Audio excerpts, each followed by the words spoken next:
Hello and welcome back to Bold TV. I'm David Grasso. Are you trying to save money for your future? This isn't an ad, but I'm going to tell you how to do so. 401ks and IRAs. Let's talk about which one would be the best for you.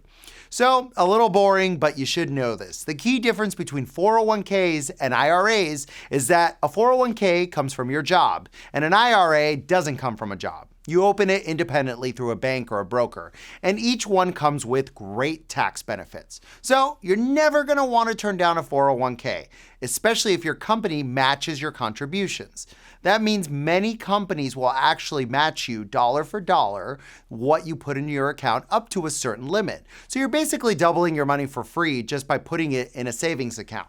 Never turn down free money. And the more you put in your account, the more it saves you on your taxes too. If you put money in your 401k, it lowers your taxable income. And before we move on with this topic, you'll want to realize that you don't need a specific amount of money to start a 401k.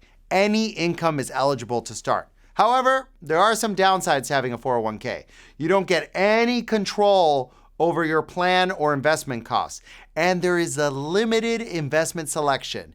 It is more of a set it and forget it option, and you can't touch it. The money shouldn't be taken out until you're retired, and if you do so before, it's taxed as regular income in addition to penalties. And you can't start making distributions to yourself until the age of 62. So if your job isn't offering you a 401k and you want a more hands-on approach to retirement, try an IRA.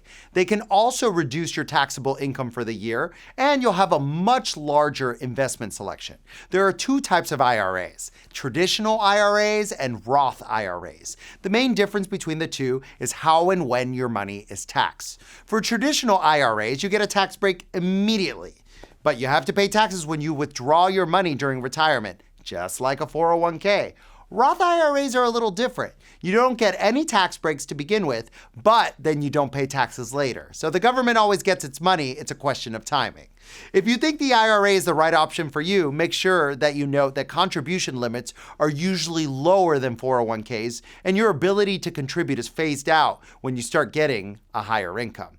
I hope this clears up IRAs and 401ks, kind of a not the sexiest topic, and you probably have a lot of questions, so leave them in the comments section and we'll answer your questions. And as always, if you want more video breakdowns, follow us. We're at Bold TV and at GemBiz on basically all of the social media platforms. We'll see you soon.